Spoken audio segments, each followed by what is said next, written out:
I'm not familiar with this, which might give us a good, sometimes you need a little, a little pick me up. I keep seeing the same assholes making the same mistakes over and over again. Let's jump in and grab some. This is from Conservative Daily Shorts. Mark Meadows defrauding the American people with Joe. So this is apparently a dude who is very upset that Mark Meadows has flipped. I think this is what's called the wrap up for both parties. What we're seeing here is a wrap up. This is a wrap up. It is a wrap up. Have you guys written this down? It is a wrap up. It's a wrap. Call it a wrap. It's a wrap for both parties because Mark Meadows turning on Donald Trump is not just a problem for the Republican Party. It's the Democrats. I'm sorry. We're just done for. It's just we're going to be collateral damage. We'll see the fraud. We all know what we saw. We know they've been stealing elections for decades. No, they haven't. And if they have been, that means George Bush and Donald Trump both got elected fraudulently.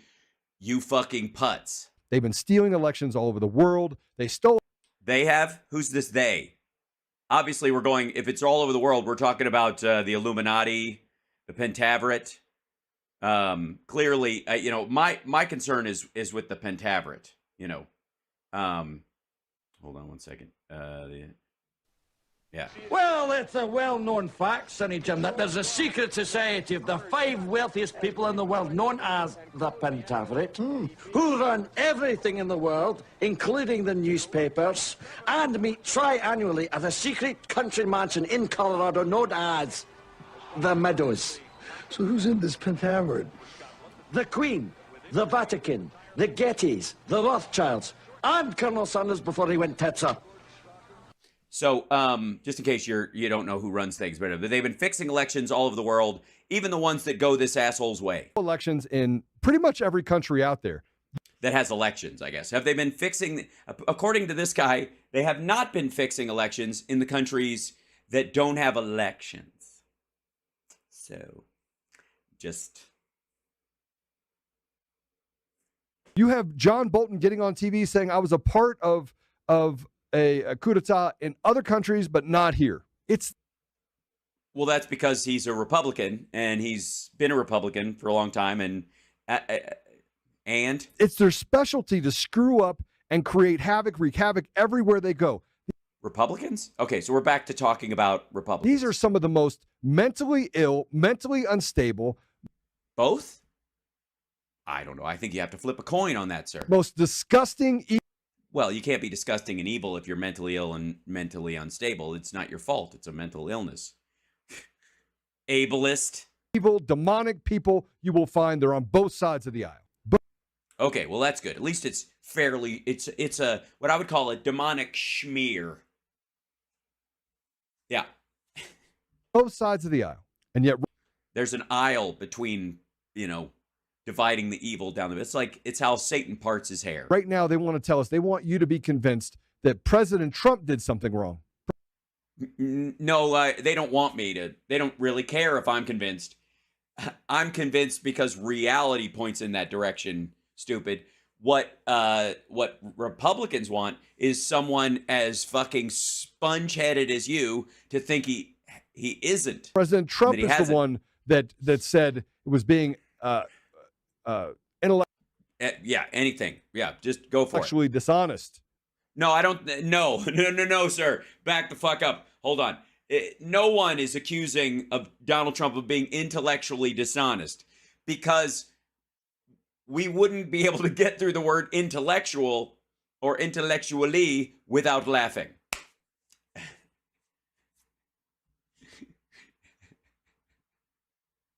No. About the 2020 claims. Let's just take everything that has been said up until this point. Let's take all of the Mesa County reports we had from Antrim that said very clearly, the ASOG report said that these systems were designed to defraud the American people. We could talk about the USB drives. No, they weren't. Also, if they were designed to defraud the American people, then how did Trump win the first time? Using the same machines. We could talk... All the American people know. All of them. Yeah, I mean, we all know, but apparently we just don't give a shit. Apparently, we like Joe Biden so much, and we like what he's doing so much, that we just kind of, even though we know everything is stolen, Marjorie Taylor Greene, Lauren Boebert, Matt Gaetz, Jim Jordan, all of them got into office fraudulently. Everybody in America knows it. Carrie Lake both won and lost fraudulently. And we know. We just like Joe Biden so much that we're just letting it slide, I guess. Yet they want to tell us that he warned them about being dishonest on the heels of.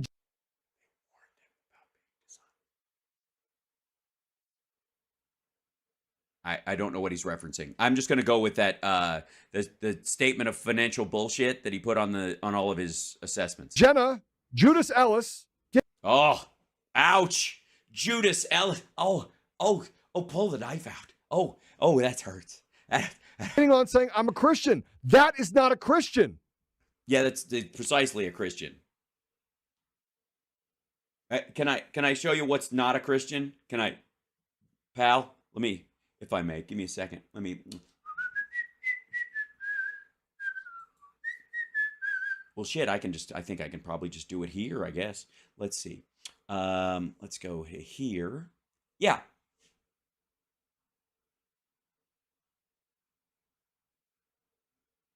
$20 fucking years these guys were buddies.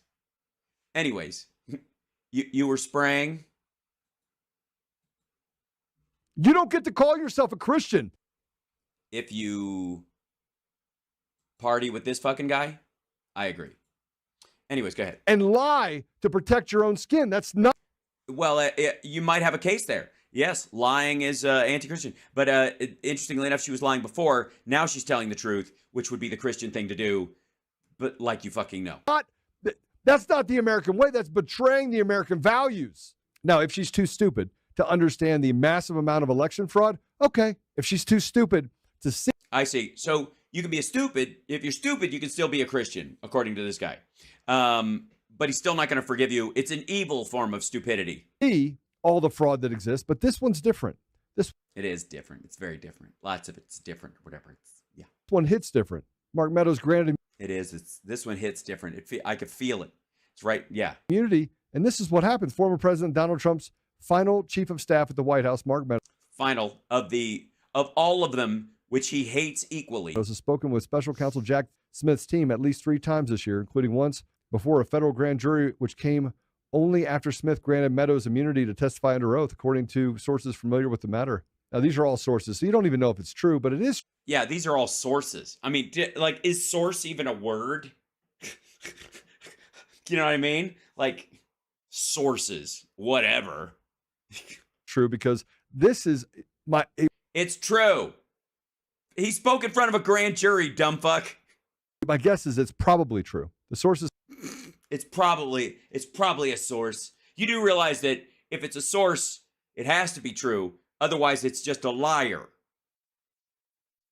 This goes to the whole you can't leak a lie idea. Say Meadows informed Smith's team that he repeatedly told Trump in the weeks after the 2020 presidential election that the allegations of significant voter fraud coming to them were baseless, a striking break from Trump's prolific rhetoric regarding the election. According to sources, Meadows also told the federal investigators Trump was being dishonest with the public when he first claimed to have won the election only hours after polls closed on November 3rd, 2020, before final results were in. Obviously, we didn't win, a source quoted Meadows as telling Smith's team. You just listen to this guy's dick turtling. Insight. Trump has called Meadows, one of the former president's closest and highest ranking aides in the White House, a special friend, a great chief of staff, as good as it gets. The description of what Meadows alleged. And then, in a lot of ways where he, this is how he initially describes everyone who turns on him, because clearly he's a shit judge of character. I mean, he actually thinks very highly of himself. That should tell you right there. Trump actually thinks he's worth a fuck. They told investigators. You see what I'm... he's projecting. Shed further light on the evidence Smith's team has amassed as it prosecutes Trump for allegedly trying to unlawfully retain power and spread lies about the 2020 election. The description also exposed how far Trump loyalists like Meadows have gone to support and defend Trump. That guy just bailed out. Oh my God. Kurt Metzger was on the Roseanne Barr podcast. Hi, everybody. It's Jake Pentland. Bye, Jake. Hope you enjoyed this upcoming episode with I'm probably not going to. Kurt Metzger. Honestly, it's my favorite episode we've. well, then clearly it's full of bitter hatred of the United States and the idea that their baby liver's being eaten Never everywhere. done. I don't know that you'll agree. Like, Yeah, I won't. I won't. that man is wild. I wish he would just move in and we could get an apartment. But I just wanted to say that we recorded this episode before we went on tour in Florida. It was recorded almost a month ago. There's no mention of the Hamas terrorist attack on Israel or anything like that. If you're wondering why, it's because it was recorded a while ago. Also, I want to remind you to... We're not watching this. I'm curious. Like this is the, they have to, before Roseanne Barr's podcast, her son has to come out and give a kind of like mini mea culpa. Does this happen every episode? I don't care. You're watching House Parks Mega Worldwide, where one of my mottos among many is care enough not to give a shit. I care enough about what I think and what I feel about stuff to not feel like, oh, I've got to somehow find some way to intellectually placate the lunatics.